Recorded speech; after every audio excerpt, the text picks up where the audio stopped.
Hi, Eric. Hey, how's it going? Excellent. How are you, Aaron? Good. Hey, so did you know that John Widstow? John Widstow, yeah. Do you know John Widstow? The scientist apostle. The scientist apostle. One of them. Of course. Yeah. And It's been a while. recommended against flour? Flour? Yeah. He was cutting edge. Enriched flour. Yeah. Yeah. In 1930, he published a tract entitled The Word of Wisdom, which interdicted the use of refined flour and foods and all drinks containing substances that are unnaturally stimulating. Oh. Yep. And then... Well, never mind. Go ahead. Well, I don't know much about John Widstow. It sounds like you do, though. I know a little bit about him, yeah. He seemed like... I think you would like him. Yeah? Yeah, I think if you read more Widstow, you would be a fan. Okay. He said they called upon the President Grant, and they asked his permission to use his tract and to get the first presidency to invest in their Nature's Way health food company. Oh, really? Yeah. Yep. And was he an apostle at the time? I don't know if he was an apostle at the time. Because that seems like a real conflict of interest. It does a bit, and Grant refused. Yeah, that does sound like something he would refuse. Although the principle sounds like something he would be into. Like, yeah. I mean, Well, he said that this was the pamphlet and their campaign might be criticized because the actual teachings in the Word of Wisdom would hardly justify the conclusions they drew, which is interesting. Yeah. Word of Wisdom has a fascinating history. It does. Yeah, sure it does. And I thought it would be a good touchstone, like to start, like the topic, which is commandments that are changing over the years, or that we have a lot of discretion. Yeah, discretionary in commandments, interpretation, which I think is one of the most cool parts. Like, I love this aspect of our church. Yeah. The fact that there are rules and regulations, but a lot of it is really open and mutable and open to interpretation. Yes. In some ways. Well, I mean, I am a lit major, so everything's open to interpretation, Aaron. That's good. Yeah. Where do we go? How do we start? Well, the Book of Mormon. Oh, I should say I was quoting from The Word of Wisdom from Principle to Requirement by Thomas G. Alexander, an article published in our home network, Dialogue. Thank you, Dialogue. In 1981. Yeah, that was a while ago. I think that was before their podcast. But I'm sure their podcast has mentioned the Word of Wisdom at least once, though I have not heard that episode. Well, how about I tell you what it currently says in the official Handbook of Instructions. Okay, go for it. This is from Handbook 2, 21.3.11. Okay, good. The Word of Wisdom. Uh-huh. The only official interpretation of, quote, hot drinks, unquote, in the Word of Wisdom is the statement made by early church leaders that the term, quote, hot drinks, unquote, means tea and coffee. Members should not use any substance that contains illegal drugs, nor should members use harmful or habit-forming substances except under the care of a competent physician. Yeah, I love that. That's it. That's all it says. Yes, that's all the handbook says. Mm-hmm. What's Handbook 2? Handbook 2 is the second handbook. Okay. It's the sequel to Handbook 1, which was good, but I think we can all agree the sequel was actually better in this case. Yeah, Handbook 2 is what the bishops, well, it's what, like, rank and file members of the church use to, like... It is open, yeah, it's available to everyone. It's open source. Unlike the super secretive other one. Yeah. So, okay, Word of Wisdom. It has this long and interesting history, and it has not been observed the same way through the course of the church, right? That's true. Yeah. So, my ancestor, Hosea Stout, who will play a more prominent role if we ever do the episode on who I want to do, was one time going to a party in Nauvoo, and he was assigned by the elders quorum to bring the beer. That's exciting. Yes. An unusual assignment. To contrast that with when 1999, October, November, I am in a BYU ward, singles ward, and we have a the leader of the activities in our ward is from Virginia, and he has an actual accent and everything. And he's talking about all the great stuff that we're going to have at this social event, including lots of booths. And we all heard booze. We're like, well, a lot of, and we all said, what? The whole ward at once. And he's like, booze. We're going to have lots of booze. Now, it's a fun linguistic thing. So in my accent, and I'm assuming yours, if you want to talk about a little tiny thing where you sell stuff, we might call it a booth. Yes, we would. And no way, that's what he was saying? Because the TH in booth, as we pronounce it, is non-voiced, we add the S sound to the end, so it would be pronounced booths. Yeah. But being from Virginia, he used the voiced TH sound, which is booth, and so he added a Z sound at the end to pluralize it, which sounds like booze. It sounds like booze. It sounds like booze. We were all very perplexed. He didn't know what was going on. We were horrified. That's very different from the 1840s. That's right. Okay, that's fantastic. Yeah, so, okay, Emma Smith, right? I know Emma. Didn't like the tobacco. Yes. On the floor. This is the old story, right? Right? The high priests and elders or whatever would meet together and spit on the floor with the tobacco. Spit on the floor. And then Emma would need to go clean it up. Fill in the air with their smoke. And she was like, let's make this not happen so gross. much. And Joe Smith came back with this revelation. Yeah. On the word of wisdom. The word of wisdom. And it has prohibitions. It has some. And it has recommendations. Recommendations. Yep. And the prohibitions are now currently a requirement for temple attendance. Well, yes, but the temple question doesn't ask, like, Aaron. Yes. Did you bring beer to the most recent elders' quorum activity? It doesn't ask that. It doesn't ask that. It just asks if, I forget the exact phrasing now, but do you observe the word of wisdom? Yeah, and you don't have to, and it doesn't, if you don't know what we're talking about, in order to enter the temple, you have to pass an interview, right? Yes, which is self-evaluative in nature, because no one's checking your work. No one's checking your work. You just answer the question. Do you obey the word of wisdom? Yeah. And the answer is either yes or no, right? That's right. And it didn't used to be a requirement for temple attendance, but for the last, 100 years maybe? I believe President Grant is the start of that, though I did not do research on that question. So. Yeah, but long enough that it makes an interesting history of how you get from point A to point B, where it was a principle and a promise, which is the language used in the actual revelation. Yes. And now where it is... it's set by greeting, not by commandment or constraint or anything like that. Now it is. So this article by that I mentioned earlier. The dialogue article. The dialogue.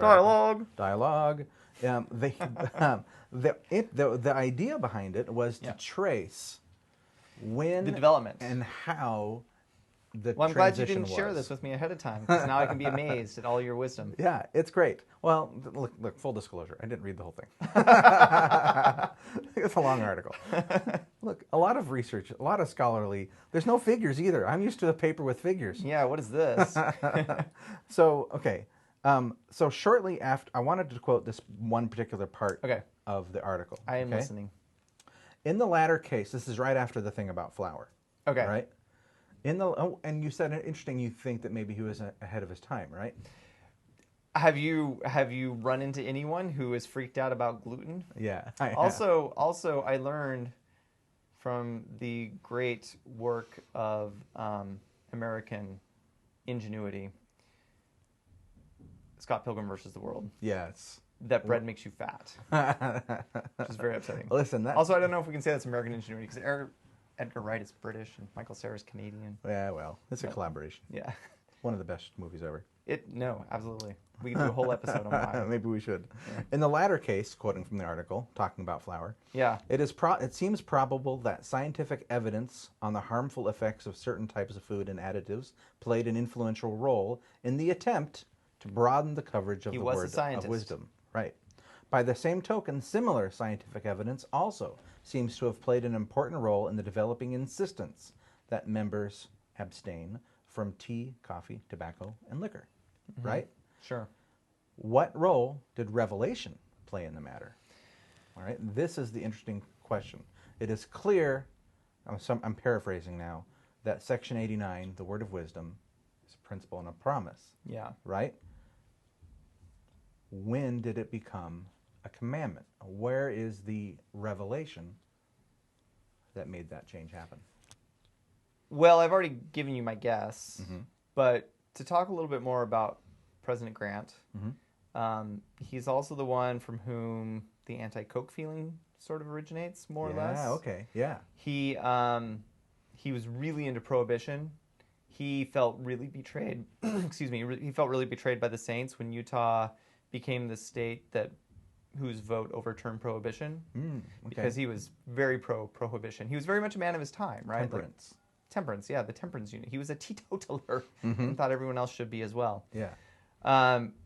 So it's hard to say, right? And I Because don't... early saints used to drink and smoke and do all kinds of things, right? They did, yeah, even though maybe they felt they shouldn't. Yeah.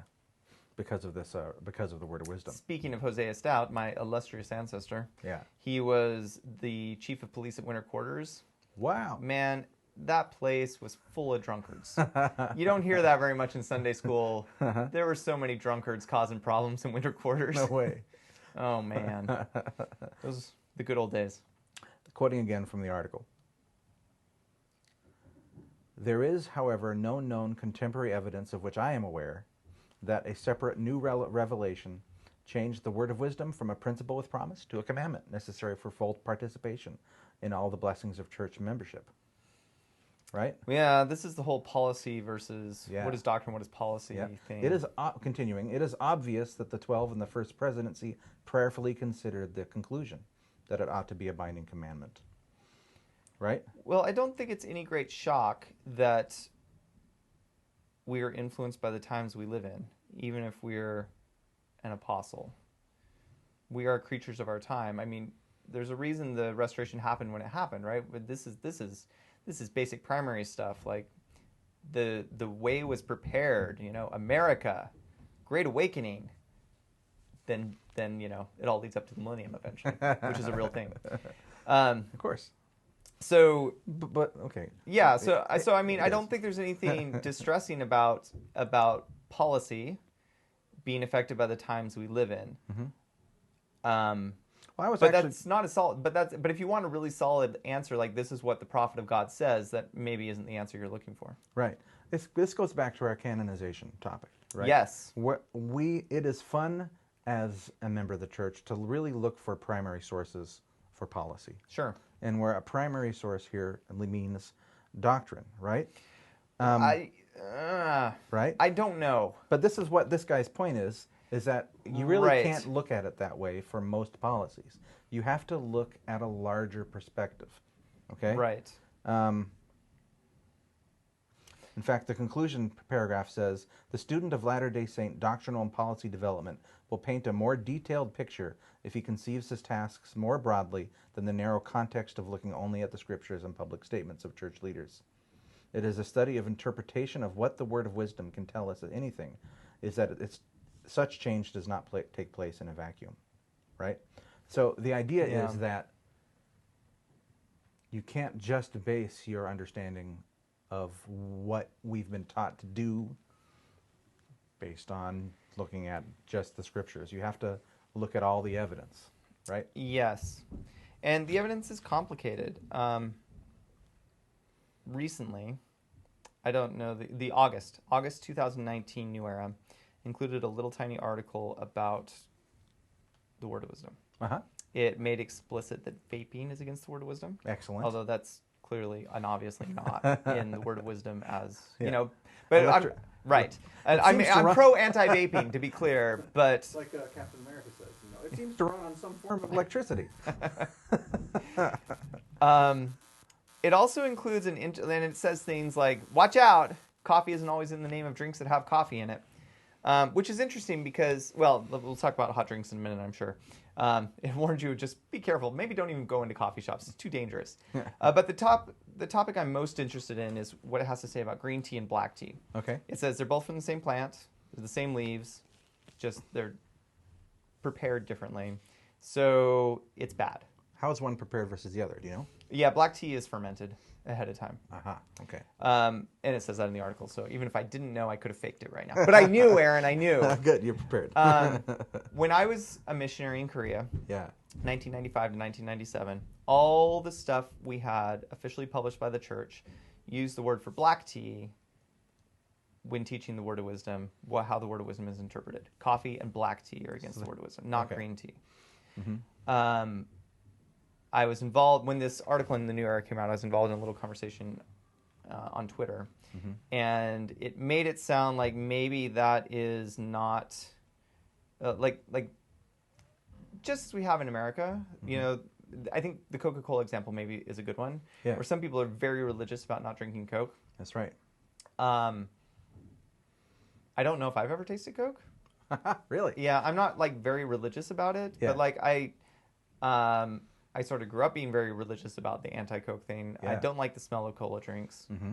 I've tasted a couple. I've had RC Cola mm-hmm. when I was about 8 years old, and then I've tasted a couple other colas. And sometimes I've like, you know, but yeah, I've never. I couldn't really. If you gave me a Coke right now, I would not be sure that's what it was because I just don't know, and I'm not. And like, why would I need to learn to like it now, right? Yeah. Like, why do I need another kind of sugar water that I like? Like, there's no reason to learn to like Coke at this point. It's interesting. I feel like that's really a generational thing. It probably is. Yeah. Yeah, I think so. I think most people our age and younger don't care. Yeah, my opinion, my thought is that it's probably about half. About half of Mormons drink Coke, no problem. Yeah, do you mean American Mormons specifically? Well, American Mormons, sure. Yeah. Anyway, my comparison is I think green tea in Korea was probably like that. Yeah. Where if you'd served a mission in America and you knew that Americans interpreted tea to mean all things from the tea plant, mm-hmm. you probably wouldn't drink green tea. And it might be a way to feel better than other people, right? Like a little more righteous, which is always a valuable opportunity. And the argument now is since this appeared in the New Era, and now it's doctrine. Okay. Tea is tea. Tea is tea. I don't know. I don't know that New Era articles have that much staying power, and I don't really know. Like I haven't been to Korea in 20 years. I don't really know. Do you have a quote? From the article? Yeah. Sure. I can read you the whole paragraph. It's short. Okay. Green tea and black tea are both made from the leaves of the exact same tea plant. The only difference is that the leaves in black tea are fermented, and in green tea they're not. Mm-hmm. They're both tea, and against the word of wisdom. Bop, bop, bop. Some drinks have tea in them but don't advertise that fact, so always check the ingredients. Also, iced tea is still tea. I'm surprised it doesn't mention kombucha, almost all of which contains black tea, but not all. Almost all. I always never really knew what that stuff was. Trace amounts of alcohol. Oh, man, it's a double header. Yeah, I mean, whammy. Probably less alcohol than from all the cookie dough I eat. Yeah. But speaking of, I totally forgot that I wanted to talk about this. Okay. But among other people, yeah, currently living First Presidency member Dallin H. Oaks is one of the people who said this, but he's not the only one. Okay. If you can eat it with a fork, it's not against the word of wisdom. If you can eat it with a fork. Yeah. So cookie dough, not against the word of wisdom. Tiramisu, you're Wait, fine. I don't understand this quote. Edibles. Yeah. Wait. See, I don't know that Elder Oaks would agree about marijuana brownies. I don't want to put words into his mouth. No, it is like this can't be a thing. It is. Have you never heard this before? I've never heard this quote. Oh my gosh, yeah, I've heard that. I've heard it so many times. And Elder Oaks is one of the people I can nail down as actually having said it. But I've heard it from a number of people. Eat it with a fork is not against the word of wisdom. Yeah, and it predates Elder Oaks. So when I go to President McKay also like went by this philosophy. I'm always asking my friends at work if the cake that they brought is Mormon friendly. For one thing, I enjoy the peculiar nature of that question. Well, I think that's one of the purposes of the word of wisdom is to make us peculiar. I've always thought that too. Yeah. I mean, if you read between the lines, I think one of the reasons they don't drop it, right? Besides the fact that, it's a commandment. Or at the very least, it's Scripture. At the very least, it's Scripture. Is that it makes us? I think it's one of the things that sets us apart. In fact, another. The destroying angel shall pass us by. Right? It's our Passover. It is. Okay, hold that thought for a second. I just wanted to read this other last little quote from this article. Right? He also said that the decisions made under the confluence of these forces, referring to politics and Scripture and this is back to the dialogue article. Have had an important long-range effect since nothing, since nothing. Sorry, that pause there. It's like since nothing. Wow. Sorry. Okay, maybe I don't know what that means. But that seems a very significant statement. I'll try it again. Have had an important long-range effect since nothing, with the possible exception of the wearing of the temple garments, serves to distinguish Latter-day Saints from the larger community more than does the observance of the Word of Wisdom. I think the Word of Wisdom does more, frankly. Of course, I think it's more visible. It's not as constant, maybe. Yeah. But it comes up. I teach high school. Yeah. It comes up in class every once in a while that I've never had an alcoholic beverage, which Yeah. always amazes my students. Yeah. And sometimes it will come up that I'm Mormon. Now it always does because my son is the same age as all the students I have this semester. Okay. So they know that about him, so they Yeah. make the conclusion. And it happened maybe 3 or 4 weeks ago, and a student in the front row pulled out her phone and started researching the Word of Wisdom. Yeah. And she's like, wow, if you're Mormon, you must eat really healthy. Yeah. And I said, yes, if you do what it says, you eat really healthy. But yeah. But the number of Mormons who you can have my hamburger when you pry it from my cold dead fingers Mormons are definitely out there. Even though I'm not sure the Word of Wisdom goes for that, frankly. Yeah. The Word of Wisdom. Okay, so can you answer me this question? So let's talk about meat, right? Accurately, or just give you an answer? You can give me, I don't care, either way, right. it's fine. So you give me, so there's the thing about meat in the Word of meat. Wisdom, right? And eat very little meat, which, as the song says. Yeah, that's, oh my gosh, I cannot sing that song without laughing, but go ahead. Eat very little meat. Okay, so that's like the hymn. Okay, so it says eat meat sparingly except in times of winter, right? Yes. And famine and things like that. I have a fun little thing about that. Is it about a comma? It's about the comma, yeah. Tell me about the comma, because I've heard that there used to be a comma. Right. So the comma, hang on, am I looking at the right? Oh, here it is. This is in verse 13, which says, "And it's pleasing unto me that they," meaning the flesh of beasts and fowls, "should not be used only in times of winter or of cold or famine." So there's a comma after used, which suggests that they should not be used.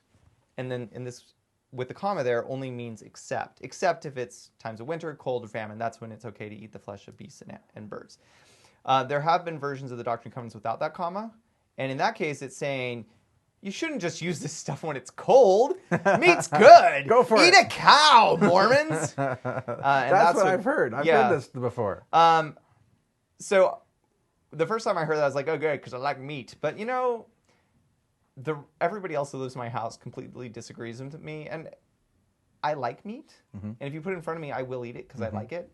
But if I never had meat again, I don't think I would miss it that much. Okay, well, I would. But I have a story about this. Yeah, go ahead. So one of the podcasts I listen to is called Hello Internet. And it's Internet. It is the one that we base our strange editing philosophy on. Yeah, that's right. I love that show, and I took a lot of advice from them. They don't know it, but Hello Internet. But recently on an episode, the guy CPG Gray. CPG Gray. What a nice name. Was talking about meat because the other podcast host Brady has recently become vegetarian. Mm-hmm. Okay. Not strictly, but fairly vegetarian. Fairly, as he's a social meat eater. Yeah, or that's a good way to describe it, I think. And what Gray's comment was that he eats meat, he's not going to stop eating meat, right? But he feels that at some point in the future, maybe 100 years from now, society will look back on us and see how we treated animals and how we ate meat with the same kind of abhorrence that we look on earlier practices from people in our past. I think that's extremely likely. Yeah, because we'll have things like vat-grown meats and more ethical ways. Coming any day now. Yeah, and we'll have this ability to not torture animals for our food. Right, and poisoning the air through our process of torturing animals. Yeah. So I'm not a vegetarian. I have no intention of becoming a vegetarian. I love meat. I don't care about this comma.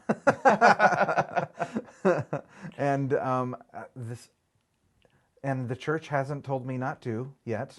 And there's the question about there's this thing and it says eat meat sparingly.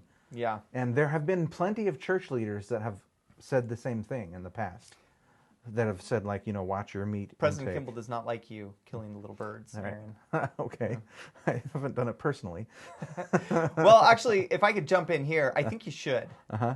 You think I should go kill? Yeah, I absolutely think so. I think that one of the problems with the way we eat meat as modern Americans is we are totally disconnected from the cycle of life and death. Yeah. I think if you're going to be a carnivore, you got to kill animals now and then. Uh-huh. I have not done it very often, but I have killed a chicken and then plucked it and eaten it. Yeah. I was not good at killing a chicken. Yeah.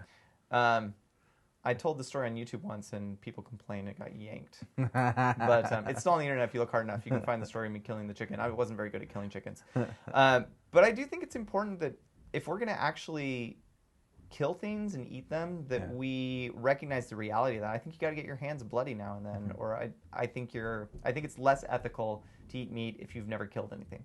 There's a great Kyrgyzstan video on it about meat. Oh. We'll put it in the show Your notes. old pals, yeah. Yep. And just as an aside, if you don't know, we have lots of show notes. Lots of show notes. Like everything we say, we put references for. Yes. Usually. Pretty much. If we forget something, just complain. Yeah. But anyway.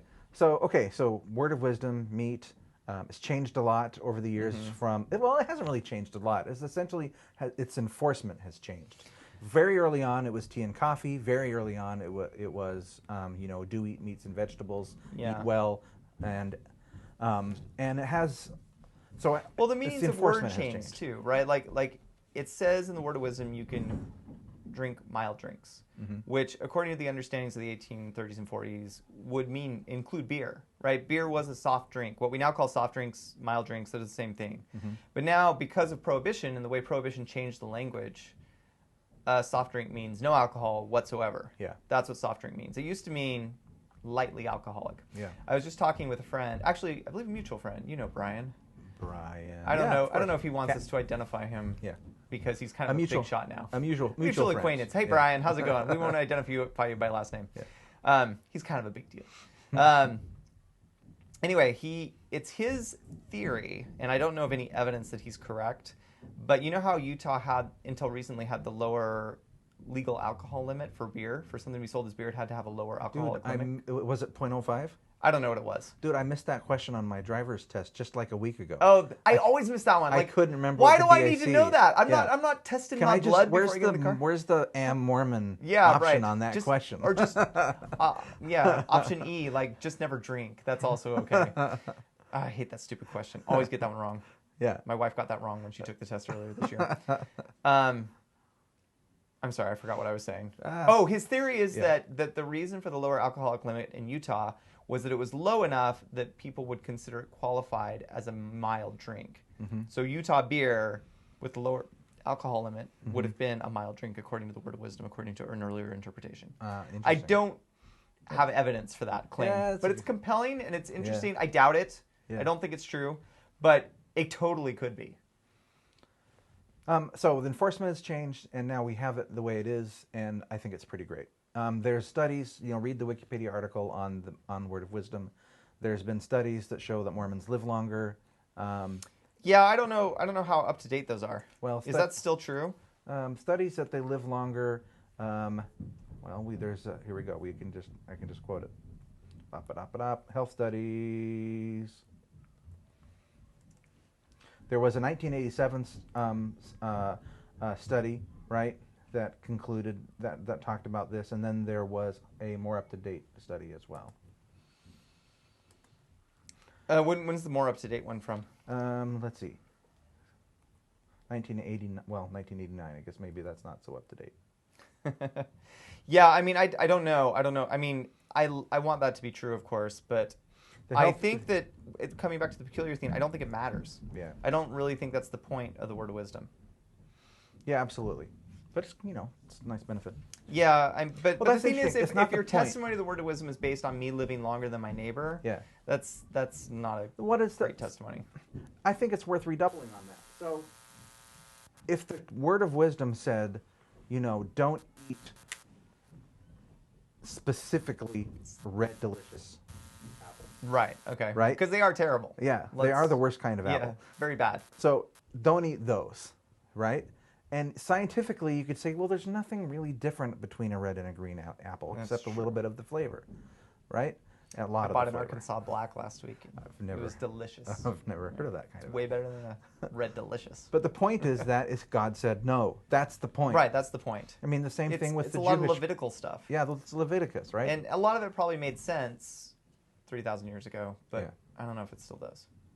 It must not, or we would still not eat shrimp. So on the spectrum. Oh, speaking of, I think tattoos are on the way out. None of my kids seem to have. None of my kids understand why they can't get tattoos. So I don't think that prohibition's going to last through Gen Is Z. it actually a prohibition? No, but it's cultural prohibition. Well, sure, but is it part of the BYU honor code, for example? I don't think so. So No, I'm quite sure it's not. Yeah, I mean, most of the it seems like a lot of the people I work with. It might be BYU Idaho.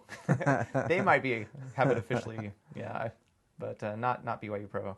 So on the things we're going to talk about today, word of wisdom is actually, I think, on the more restrictive end, right? Yeah, probably. We've got there's a bit of interpretation with Coke, but most of the rest of it is pretty. I don't think anyone really has a leg to stand on to say the word of wisdom is opposed to Coke. Like, you can interpret it that way. I certainly have my own idiosyncratic interpretations of the word of wisdom. Mm-hmm. I don't drink hot drinks.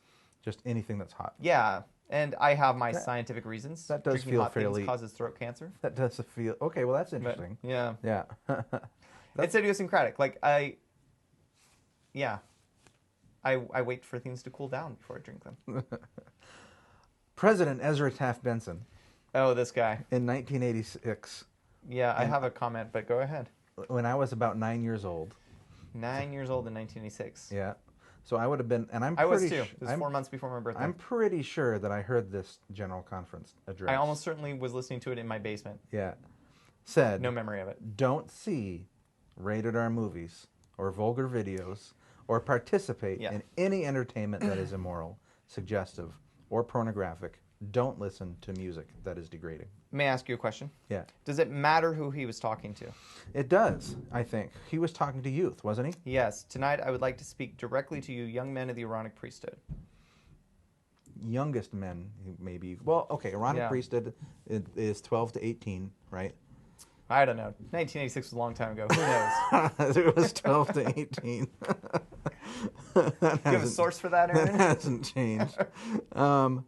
Now it's 11 to 18. Listen, this one hit me, okay, when I was a kid. Yeah. You know, I took this one very seriously. The prophet said, don't watch rated R movies. It was out of the For Strength of Youth pamphlet by 1990. When we were teenagers. 1990? Yeah, it was out? The 1990 version does not include this. See, I was looking, so I read the 2011 version. So the For the Strength of Youth pamphlet, by the way, if you don't know, is this non-canonized set of recommendations. That is for youth, even though some adults do weird things with it. Yeah, but it is good. It's really good. When I was a kid, I thought it was really useful. They're principles. They're principles, They're but listen, I latched onto them. I did too, but I don't know that it was. It's mostly because it was pushed onto me so much. Mm-hmm. You know how if you have two small bars of soap and you squeeze them together long enough, they'll become a single bar of soap? Yes. I feel like that's what happened to me in the For the Strength of Youth pamphlet. I didn't reach out for it, really. It was just squeezed into me. Yeah, where nowadays, I don't know if my kids would even be able to point to it on a map. It has not been updated since 2011, which suggests... I mean, that was only 8 years ago. It hasn't been updated very often. Yeah. There is a Wikipedia article on the For the Strength of Youth pamphlet. Actually, I saw that in Google when I was trying to find a PDF, and I did find one, which will be in the links to the 1990 version, which is how I know I couldn't find the one immediately before that. 1965 cover art is particularly good. Well, there was no such scene as an R-rated movie in 1965. So this pamphlet said don't watch rated R movies when I was a kid, and then President Taft, President Benson. 1990, the time you became a teacher, it was no longer in the For the Strength of the Youth pamphlet. But I imagine you continued to hear that advice. I certainly did. Yeah, and it stuck with me. So to this day, I don't watch rated R movies. This is your hot drinks. This is my hot drinks. Yeah. But I know you, Eric, as one of the facilitators of the Berkeley Ward movie Not club. Not an official ward activity. the movie club here. Yes. Every month. Every month, and it seems like maybe 7 times out of 10, the movie's rated R. Maybe. Would you like to know the actual stats? Sure. So for the first year, how many did that come to? 7 yeses and 5 R's. I mean, 7 not R's and 5 R's. So about 50%. So yeah, approximately.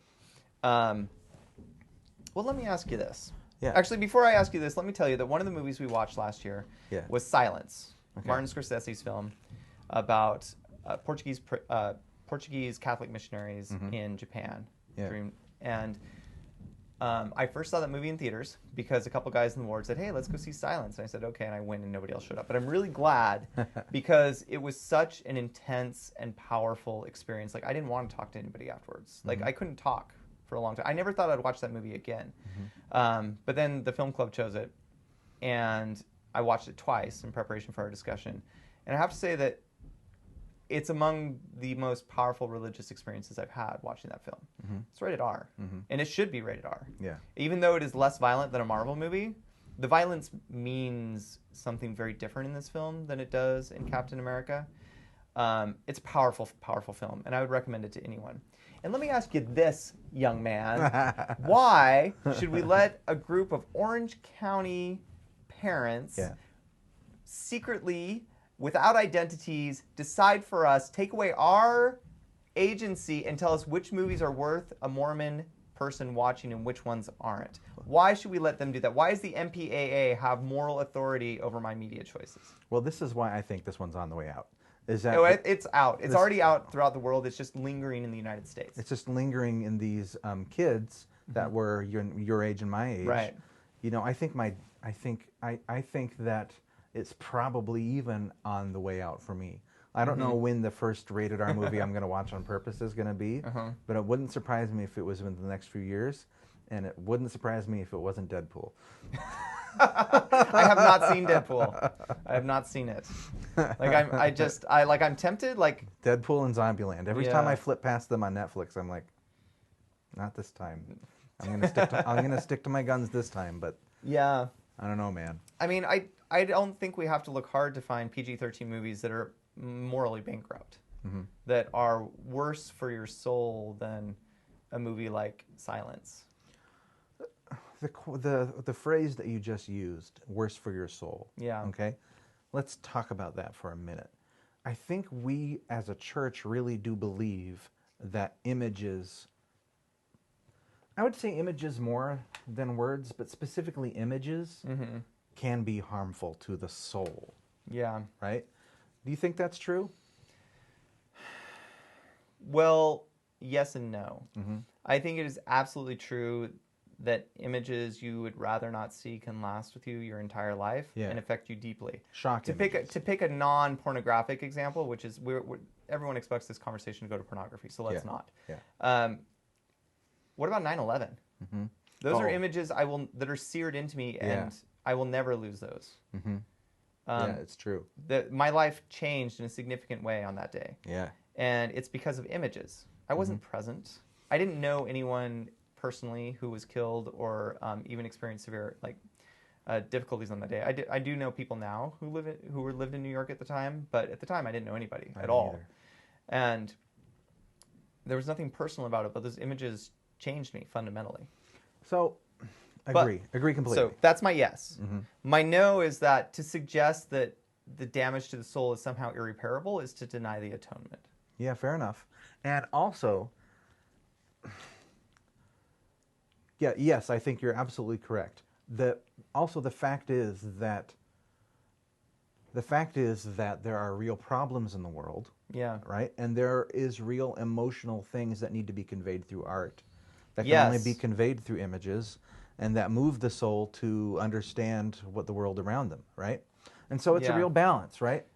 Well, speaking of BYU, I wasn't there at the time, but when Schindler's List came out, there was a huge controversy. Like, is it okay to see Schindler's List? Yeah. Because it's an important film, everybody believed. It's a film everyone should see, everyone believed, but it's rated R, and the MPAA gets to tell us what is righteous and what isn't. And there was a great crisis of a similar thing happened when Passion of the Christ came out. Incidentally, I haven't seen either of those movies.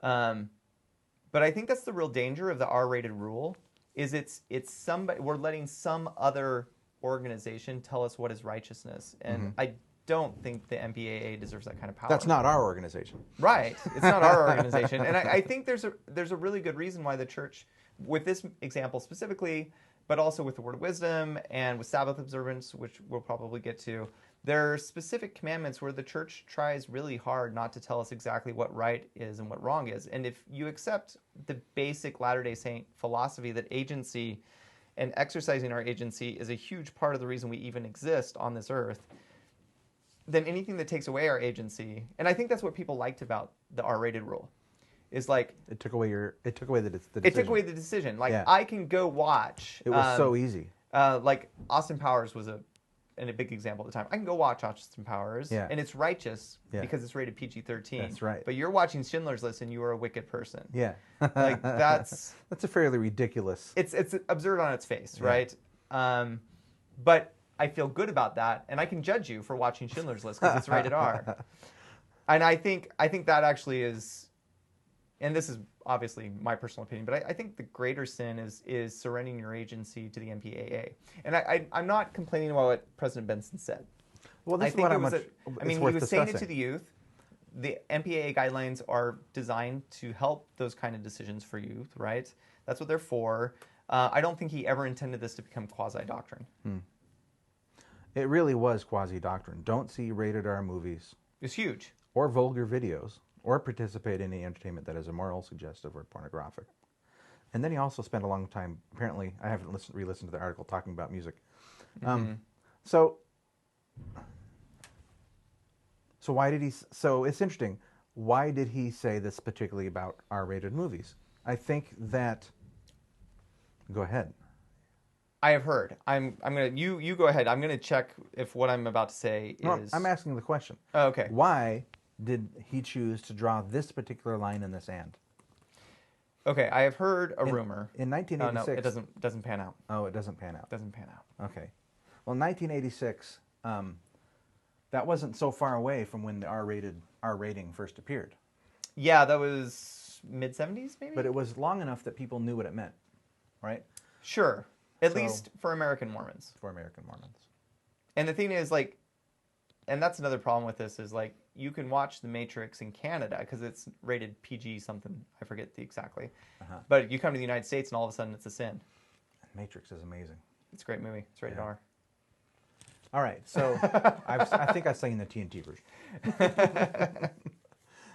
Okay. Anyway, so that's one of the things that's fun. Yeah. We don't. I mean, who can ever even say why he said it the way he did? I'm sure that it was. Well, listen. Yeah. If you take this line and then you, as you say, you abstract a principle from it, then you can be well served. And I just said the church has backed away from this. Right, and this is that policy thing and the being of our moment in time thing. Yeah. I think that's why it's important to understand this. Is President Benson was speaking from a specific milieu, which was 1986 America. Yeah. It seemed like a good, simple way to explain a principle. Don't watch R-rated movies. And I think it absolutely, like, sure. And I would be very cautious. Like, if you're a teenager today, I still think that is an excellent guideline to begin your consideration of whether or not you should watch something. That's kind of, I didn't want to come down on this in this episode and say R-rated movies are great and everybody should watch them. Yeah. Because they're not. They're no, actually there's plenty of trash. There actually Nobody's is saying some there really, isn't. some really bad stuff out there. Okay, good. Discretionary commandments. The conversation continues. Where else is this conversation train going to take us? Well, should we leap into the Sabbath? That one's already been mentioned. Okay, yeah. So this is the other, or one of the other really big examples. Thou shalt obey the. Thou shalt what? What does the actual commandment say? For the Ten Commandments. Yeah, I feel like we should quote it directly. Thou shalt remember the Sabbath day and remember the Sabbath day by keeping it holy. Is this the KJV? No, this is the New International Version. I thought that was a little different. And because we're trying to show our orthodoxy right now, I'm going to the KJV. Excellent. Remember the Sabbath day to keep it holy. 6 days shalt thou labor and do all thy work. But the seventh day is the Sabbath of the Lord thy God. In it thou shalt not do any work, thou, nor thy son, nor thy daughter, thy manservant, nor thy maidservant, nor thy cattle, nor thy stranger that is within thy gates. For in 6 days the Lord made heaven and earth, the sea, and all that in them is, and rested the seventh day. Wherefore the Lord blessed the Sabbath day and hallowed it. So it was practiced differently by the various peoples and religions of the world. It seems like everybody obeys this particular commandment differently. Yes, and that appears to be that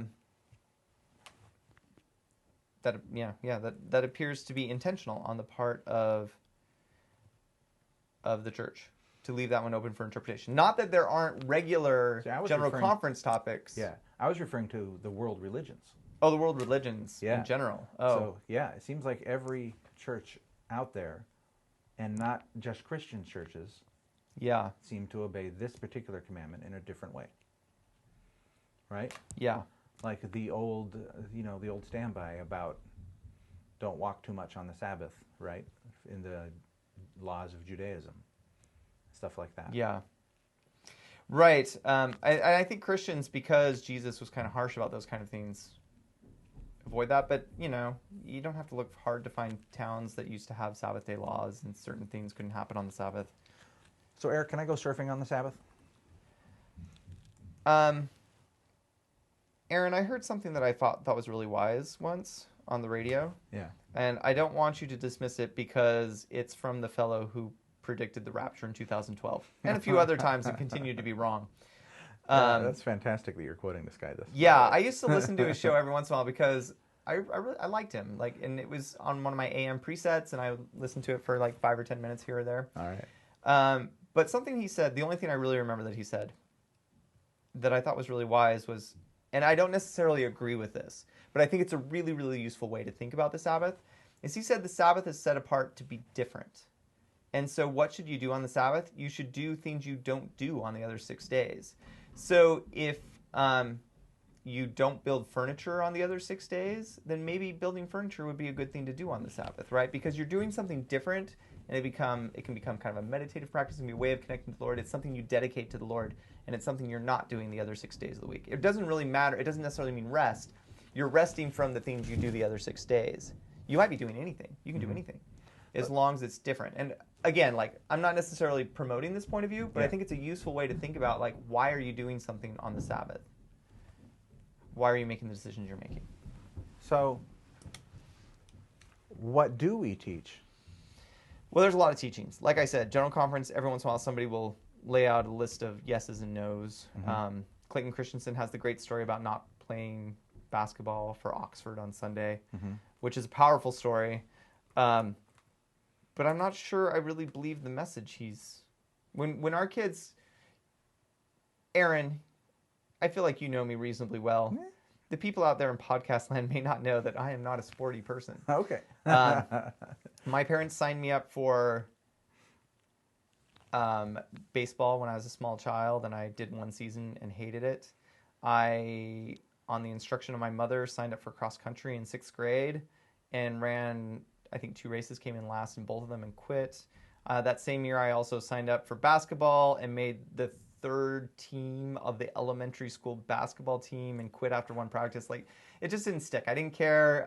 I wasn't interested in getting better. My children are all extremely athletic, starting with my eldest, who, when he was 3 years old, asked Mommy, when do I get to go to baseball school? Oh, wow. This was not our plan. This is just who our children are. Yeah. They came from heaven trailing baseball. And when we first started doing baseball, we had a no baseball on Sunday rule.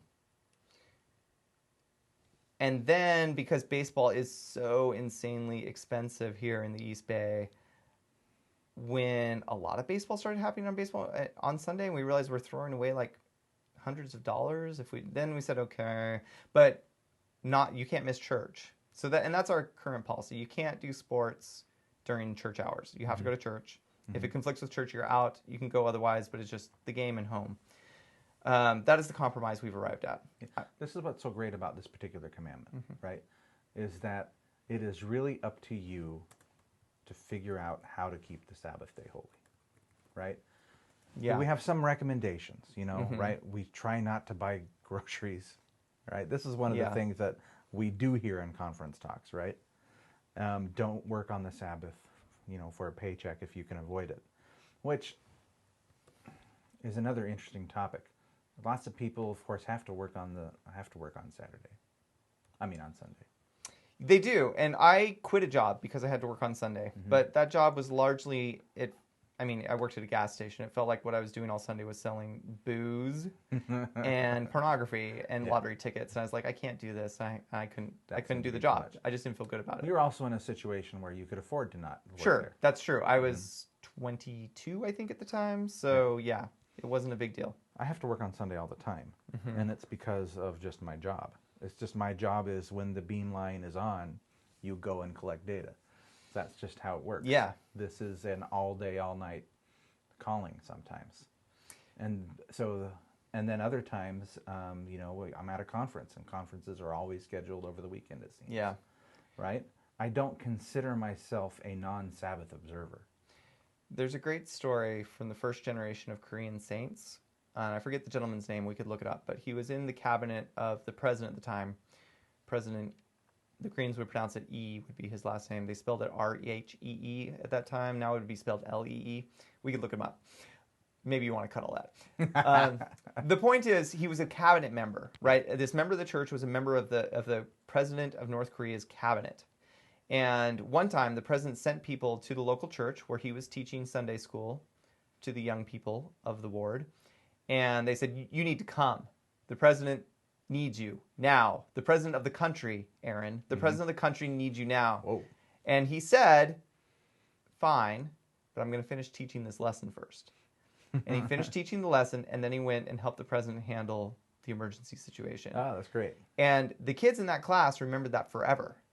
One of them goes on to become a general authority. Like, this is a very impactful moment. Like, this is an important person.